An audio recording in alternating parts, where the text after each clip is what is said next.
只要你离开顾西西，我就会帮你搞定陈董还有杨董。我从来不需要你给我选择机会，我从来就没有喜欢过你。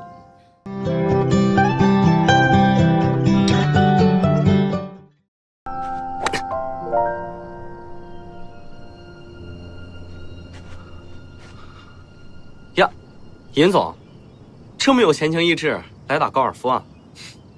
我是专门过来找你的。接下来的股东大实在不好意思，尹总，我最近有点忙，这股东大会的事儿啊，等改天有空我再联系你，好吧？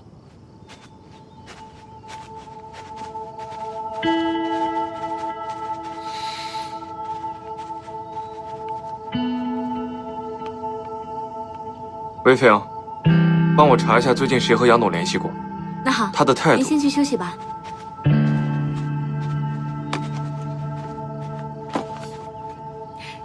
思辰，不用了，我知道为什么了。你别告诉我你和杨董是在这里偶然间遇见的。杨董跟我爸是朋友，刚好他们俩相约打球，我没事儿就过来了，没想到在这儿遇到你。对了，陈董的夫人叫我去他生日 party， 我答应了，提前跟你说一声，免得到时候见面尴尬。你到底想干什么？我想给你再一次选择的机会，只要你离开顾西西，我就会帮你搞定陈董还有杨董。我从来不需要你给我选择机会，就算没有顾西西，我们也不可能。我从来就没有喜欢过你。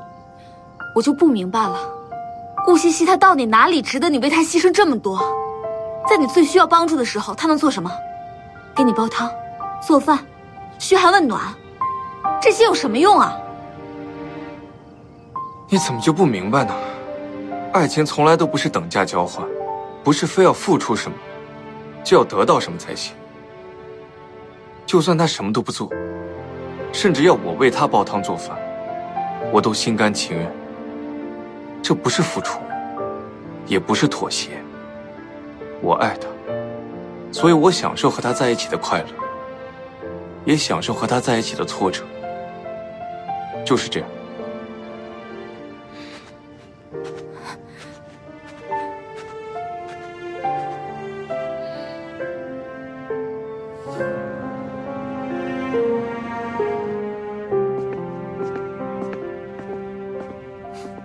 你好，我找一下王总。